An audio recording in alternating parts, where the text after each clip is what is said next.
होती, हॉटेल रिक्षा टॅक्सीतून मराठी हरवली होती, मराठी हरवली होती. मराठी भाषेला अभिजात भाषेचा दर्जा मिळावा ही गोष्ट आपण पंतप्रधान झाल्यानंतर मराठीला तो सन्मान मिळेल अशी मी मोदीजींकडे अपेक्षा व्यक्त करतो आणि ती होईल, तितक्याच धाडसाने ती होईल अशी मला खात्री आहे. साहेबांनी प्रयत्नांची शिकस्त केली आणि मराठी भाषा अभिजात झाली.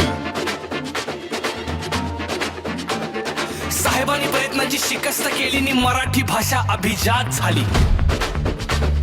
शाळा शाळांमधून मुलांना मराठी भाषा सक्तीची झाली. शासन प्रशासन सगळीकडे मराठी भाषा रुजू लागली.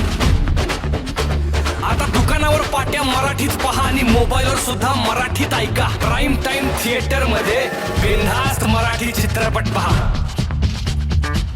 सत्तेच्या सारेपाटात सगळे राजकारणी गुंतलेले असताना कोण उभं राहतं मराठीसाठी?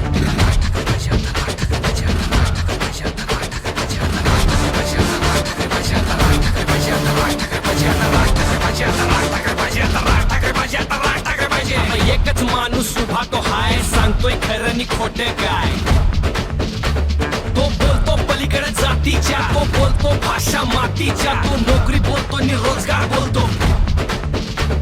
तो बोलतो आपल्या मनातलं, काढतो खोटं आपल्या कानातलं. त्याला पटलं नाही काय खोक्याचं, नाही पटलं मतांच्या मोक्याचं.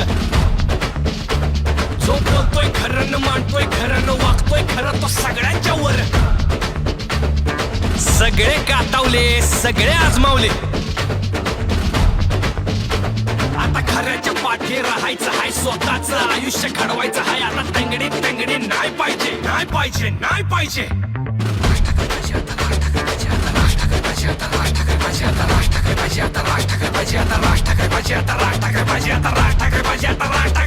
सत्ता हातात देऊन पाहू, साहेबांच्या पाठी उभं राहून पाहू, प्रचाराला गावात गावात जाऊ.